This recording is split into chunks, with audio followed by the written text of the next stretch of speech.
Okay, hi. So this is just going to be a grammar lesson today. For Tuesday, it's going to be chapter 9, lesson 3 in your grammar book. That starts on page 343. So if you want to turn there and kind of look at your book and follow along as I'm going through this lesson, that would be a good idea. So page 343. And first I want to start by just going through our helping verbs song with you because you need to be learning these helping verbs. Helping verbs are some of those words that you're going to come across when you're classifying sentences and they don't really fit into the question and answer flow really nicely. So you want to be able to memorize them and identify them. And the jingle that Shirley has is really, really, really wordy. So we've been singing together the Jingle Bells tune one in class. So I'm going to sing it here for you. Try to sing it along with me. Try to memorize these 23 helping verbs. So every time a word comes up in one of your sentences and you're like, I don't know, is it a preposition? I don't know, is it this or that? You can think, oh, maybe it's a helping verb. You can sing through this song and remember if it's one of your 23. So to the tune of Jingle Bells, it goes like this. Helping verbs, there are 23. Am is are, was and were, being, been and be, has, have, had, do, does, did, shall, should, will, and would. There are 5 more helping verbs, may, might, must, can, could. So those are your 23 helping verbs. Try to memorize those. You're working on them on your grammar memory sheet. So get those in your brain, and those will help you as you're classifying. Because a helping verb is always going to come before a main verb, and it's going to become part of that verb phrase, okay? But today in this lesson, there is a word I want to talk to you about, and the word is not, okay? And the word not is always going to be one thing and one thing only, and that's going to be an adverb.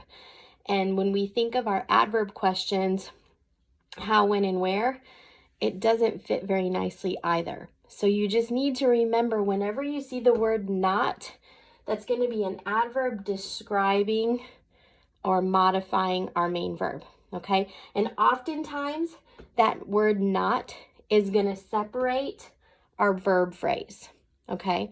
So I'm going to just read on page 343. You can follow along, and then we'll go through this sentence together.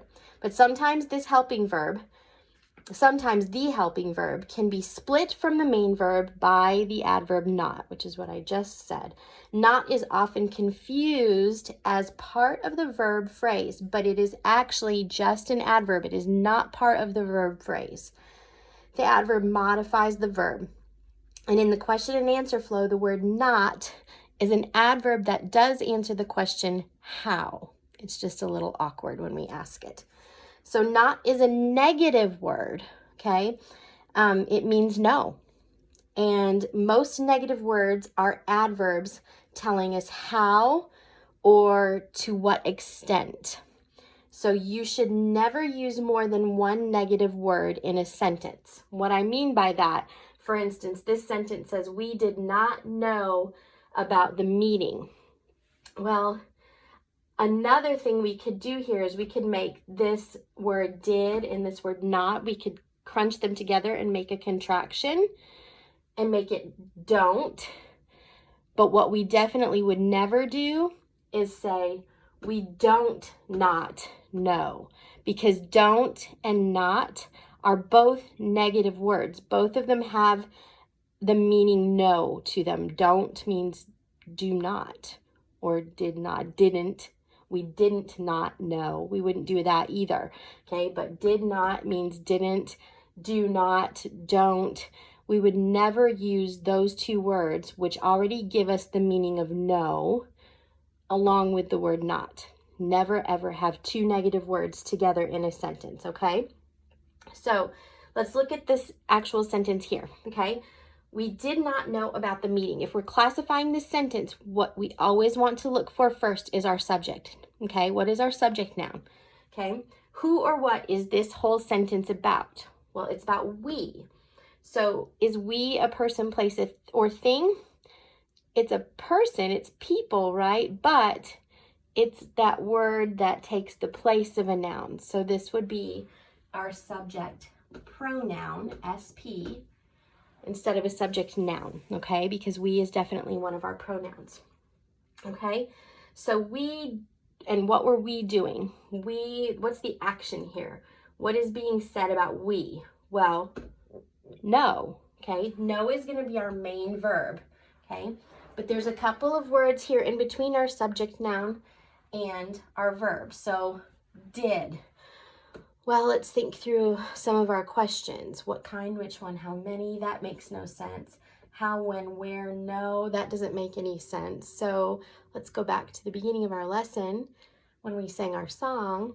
Am is, are, was and were, being, been and be, has, have, had, do, does, did. Did is a helping verb. Okay, in this case, it's coming before our main verb like helping verbs do.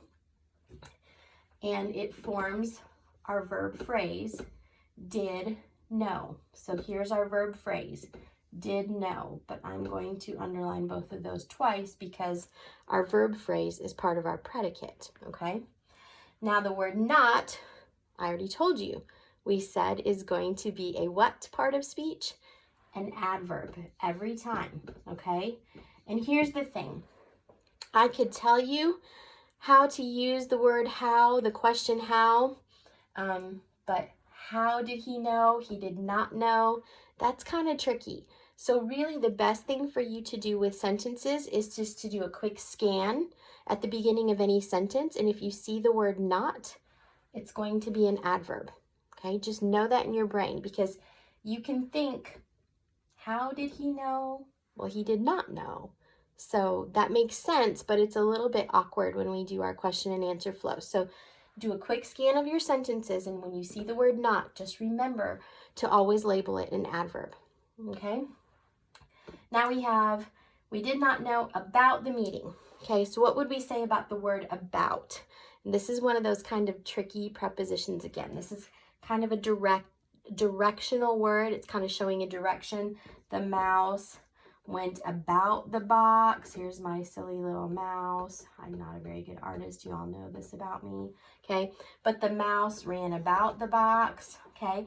So if we identify about as our preposition, then we ask the question about what? About meeting.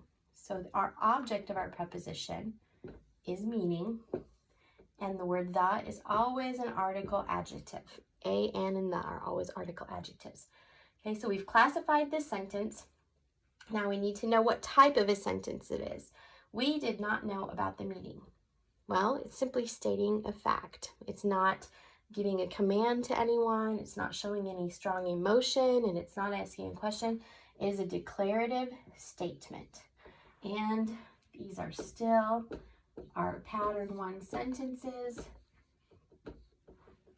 And we would separate our subject and verb between our subject pronoun and our helping verb, which begins our verb phrase. So we'd underline we one time, and the rest of it would be underlined twice, okay?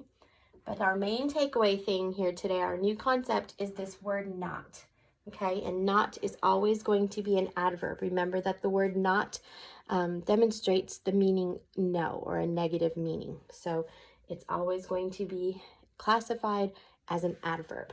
Okay, let's see. I'm going to turn over to the top of page 344 in your book where it says word study. Okay, and we haven't talked about compound words yet this year, but if you go back to page 343, and you look at those 3 sentences on the bottom that you can use to practice classifying if you want to. Look at number 1. Are the astronauts strapped securely into their seats for liftoff? A compound word is a word that takes 2 words and smashes them together. So do you see any compound words in sentence number 1? Okay, and I think most of you might see the word liftoff first. Liftoff is just the word lift smashed together with the word off. And when we bring them together, they make one word, liftoff. Okay? There's another one in this sentence also. If you do see it, it hides a little bit more. But the word into, we have the word in and the word to, and when we smash them together, they make the compound word into, okay? Do you see one? Do you see a compound word in sentence number 2? After the snowstorm, we did not go outside for several days. Do you see any compound words there? 2 words smashed together making one word. You might see snow and storm smashing together to make the word snowstorm. You might also see the word out and side smashing together to make the word outside. These are compound words. When you take 2 words, smash them together into one word, they're called compound words. So back to word study at the top of page 344. Okay, so number 1 identifies some of these same compound words that we just identified together. Number 2 says compound words are made of 2 simple words, such as lift off, which is lift plus off. And it wants you to select a compound word such as snowstorm. And it says using the first word of the compound word snow, brainstorm 3 new compound words that you could use with that same word. So think of the word snow. I wish we were together right now so that I could call on you and you could all share some ideas. But can you think of any other words besides storm that you could put together with the word snow to form a compound word? Okay. And I am from Michigan and I am from the land of snow, so I can think of several. Okay. One of them I think of right away is something I had to wear a lot of to cross the snow, but a snowshoe. Okay. If we combine the word snow with shoe, we get the compound word snowshoe. Okay. What else? If you combine the word snow and the word mobile, it's one of my favorite winter activities, you get snowmobile. Okay, so I want you to see if you can come up with one more on your own. But this is how we make compound words, by taking 2 simple words and squishing them together to form one word. Okay, number 3 on the top of page 344 just says, look at the words astronauts and liftoff in sentence 1 on the previous page. And it asks you, what mental images do these words produce? So what do you see in your mind when you read about the words astronauts and liftoff?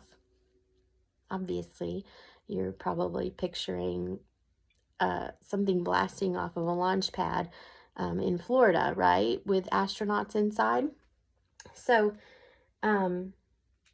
think about how that sentence would change in your mind and how you're picturing things if we just changed those 2 words.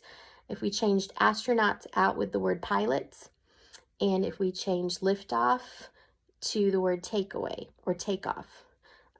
Think about how those mental images in your mind would change with just changing out those 2 compound words, or those 2 words.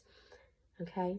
Think about what things would be different and what things would be the same. So words have a lot of power, and we're discovering that more and more as we're writing with IEW, and we're trying to come up with stronger words that paint better mental pictures for whoever's reading our writing, right? So compound words are one way you can do that, in addition to all the other dress-ups that you've been learning. But we're going to go ahead and move on now to page 345, and we're going to talk about the rest of this lesson, and we're talking about quotations and explanatory words. So I'm going to start reading at page 345, and we'll go over a couple of things together, and then you'll have a quick exercise to do when this lesson is over.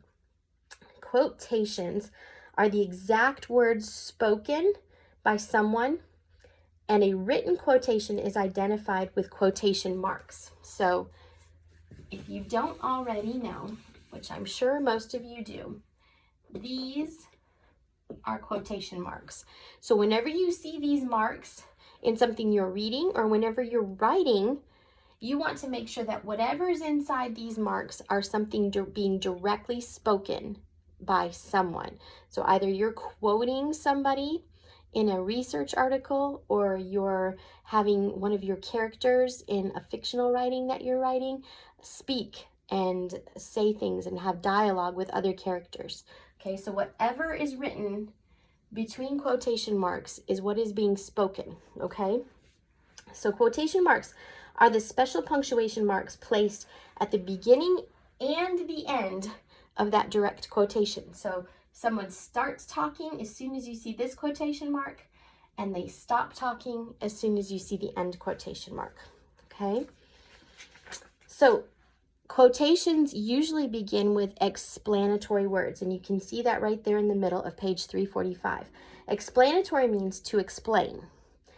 When writing a quotation, explanatory words are the words that explain who is talking, but they are not part of the actual quote, okay? So your explanatory words might come here, or they might come here, okay? And I'll explain a little bit more as we go on.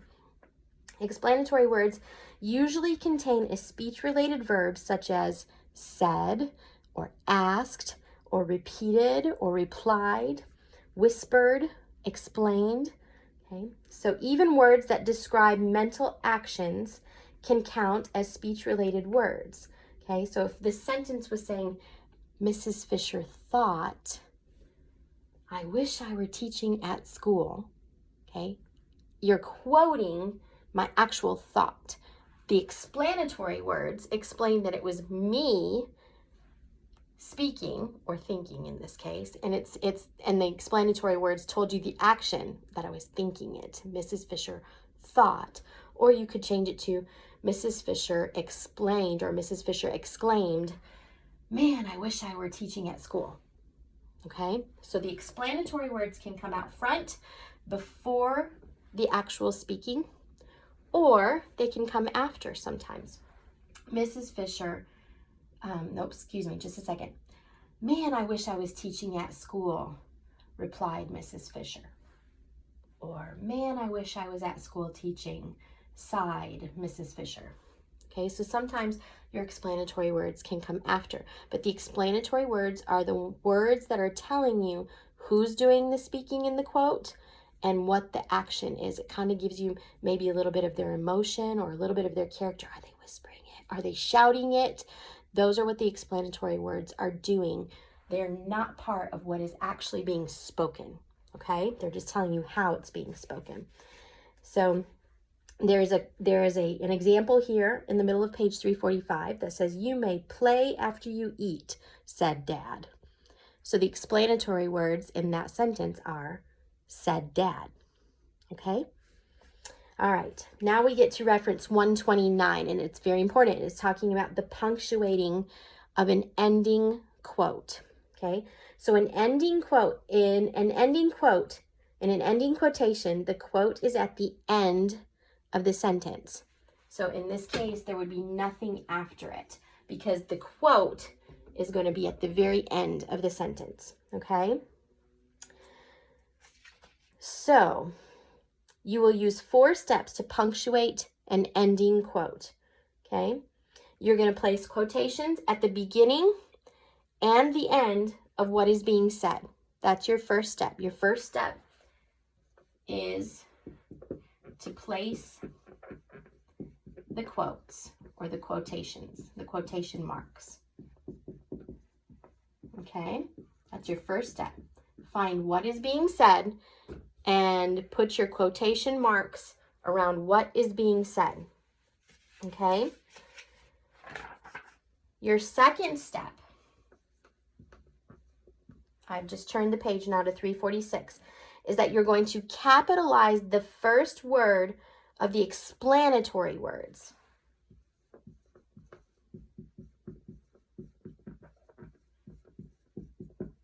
I'm going to say EW for explanatory words, okay? So the first word of your explanatory words is going to be capitalized, okay? The first word of the quote and any proper nouns or the pronoun I. So your capitalization is going to include the first word in your explanatory words. It's also going to include the first word in your quote. And it's also going to include any pronouns, pronoun I, or proper nouns. So check your capitalization, okay? All right, so step number 3, your third rule is to punctuate the rest of the sentence by checking for any apostrophes, periods, or commas. Okay, they may be needed within the sentence. You might need all of these, you might just need some. Okay, but let's go over an example together.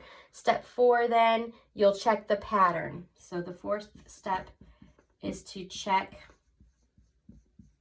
the pattern of your end quote. So remember, an ending quote is when what is spoken is being said at the very end of the sentence. There's not going to be anything after the end of the sentence, which means the end of our quote is always going to have some kind of an end mark. Might be a question mark, might be a period, might be exclamation point, but that punctuation is always going to go, and then the quotes are going to finish it, okay? All right, let's do this little example together. Okay, now that we know our 4 rules for the ending quote, let's do this example together. My dad said the children, I already gave that away,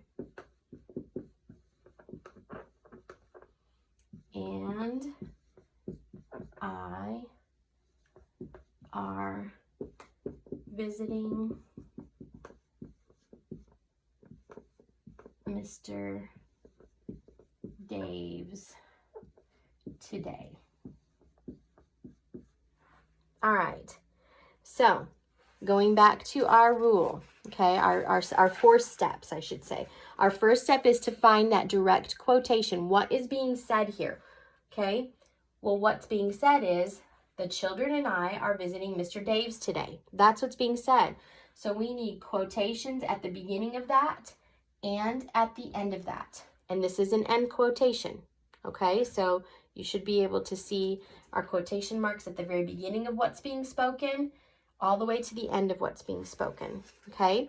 And the second step is your capitalization. So now we need to look at everything that we're going to capitalize, okay? We always capitalize the first word of the explanatory words, okay? The explanatory words here are my dad said. This is what's telling us who is speaking, okay? And possibly how they're speaking it. Now, this word said is kind of boring. It doesn't, that's why it's one of our banned rules. In IEW, we're not even supposed to use the word said, because it doesn't give us any action or emotion, or it doesn't set any kind of a tone or a mood, okay? But these are our explanatory words for this particular quote, okay? So we have to capitalize my, okay? Because it's the first word of our explanatory words, okay? We also have to capitalize the first word of the quote. So now we go to what's being said, and I gave it away already, but we must capitalize the first word in the quote every time, okay? The first word inside the quotation marks must be capitalized, okay? We must also capitalize any proper nouns. Do you see any proper nouns here? I do. Mr. Dave's is a proper noun. So we capitalize the title, Mr. We also capitalize Dave's, his last name, or maybe that's his first name, okay? Are there any pronouns? There are, and I already capitalized my pronoun I. So I think we're good on capitalization, okay? Now we look at punctuation, okay? We know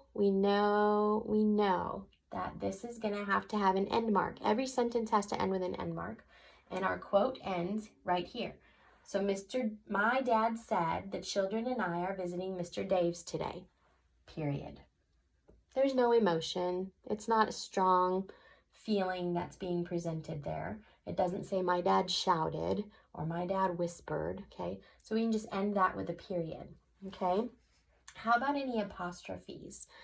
Do you guys remember what an apostrophe is? It's often going to be added to a possessive type of noun or pronoun so that it's showing ownership, okay? And in this case, we would put one right here between the E-N and S of Mr. Dave's because it's assuming we're going to Mr. Dave's home or Mr. Dave's place. Today, Mr. Dave's what? Or whose place? Mr. Dave. So we're going to have an apostrophe here, okay? And now last but not least, we need to think about commas, okay? And one thing I didn't say, if you go back to page 345 at the very bottom, there's a note there, okay?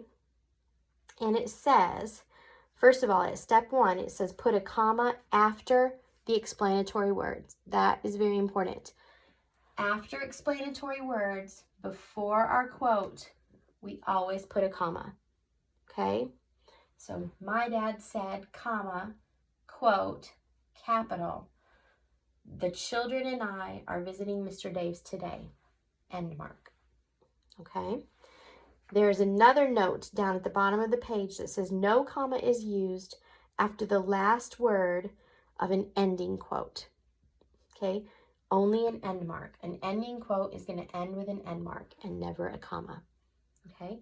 So with an ending quote, just make sure punctuation-wise you always have a comma after your explanatory words and you always have an end mark.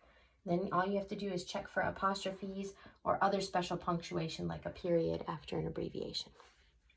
Okay? All right. You are going to do the guided practice page. I have made a copy for you, and you're going to use these rules in reference 129, okay? And you're going to try to apply them to the 3 sentences on page 347, but I printed those out for you in Google Classroom. So go print that page, and it wants you to underline your explanatory words. So you're going to underline the explanatory words of your sentence, okay? Then it wants you to capitalize and punctuate the ending quotations in sentences 1, 2, and 3. So you're going to do just like we just did, capitalize words that are supposed to be capitalized and punctuate. Remember your comma after your explanatory words. Remember your end marks. Remember your quotation marks, okay? And then you can scan that and upload it and turn it back into me. And that's it for today. Okay? Bye, guys.